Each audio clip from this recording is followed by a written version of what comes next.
Elle était née, Isabelle Apollonia González, en 1933, à Cuba, à Camagüey. Très vite elle reçut la musique et la danse dans les veines. Peut-être bien qu'elle tenait tout ça de sa maman mexicaine.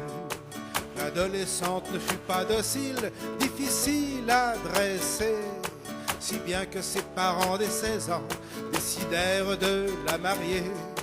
Oui, mais la belle ne fut pas plus sage et a tout abandonné, laissant à son mari le message: je ne veux que danser. La belle, elle dansait, ne voulant s'arrêter, pour le plaisir des hommes que sans cesse elle faisait rêver. La belle, elle dansait toute la journée, du plus vieux au plus jeune, tous les hommes rêvaient de la toucher.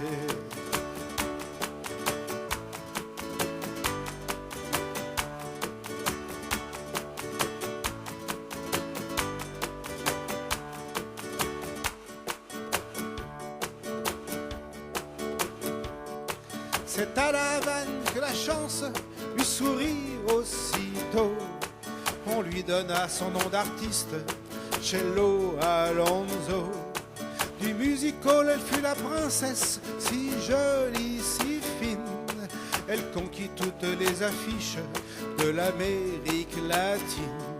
Ses longs cheveux noirs qui tournaient entraînaient dans la ronde les producteurs qui voyaient en elle la plus belle fille du monde.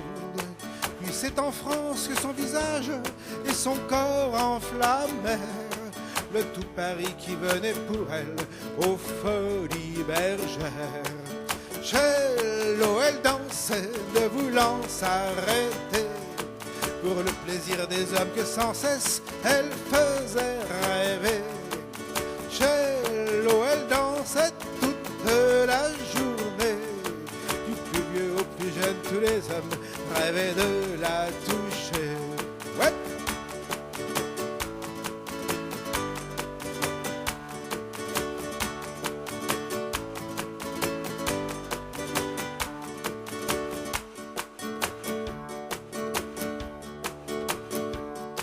À la fin des années 50, pour le cinéma, l'Italie nous prit l'envoûtante à Cinecittà. Elle devint reine des Amazones, des barbares ou de Rome. Pour le monde très vite elle devenait la reine du péplum.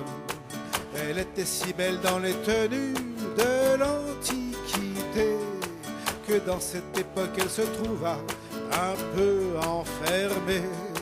Mais pour elle la condition qu'il ne fallait pas manquer, dans chaque film il fallait qu'il y ait une scène à danser. Cello, elle dansait, ne pouvant s'arrêter, pour le plaisir des hommes que sans cesse elle faisait rêver. Cello, elle dansait toute la journée, du plus vieux au plus jeune, tous les hommes rêvaient de la toucher. Ouais.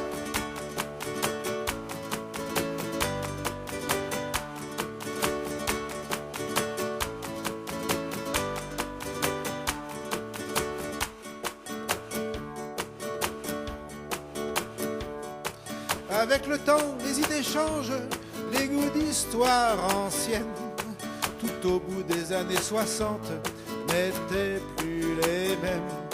Cello se retrouva pirate, écumant les mers, mais la mode, si l'on ne s'acclimate, devient plus amère. Elle se retira près d'un homme au sud de l'Italie, et en bien peu de temps, en somme, elle sombra dans l'oubli.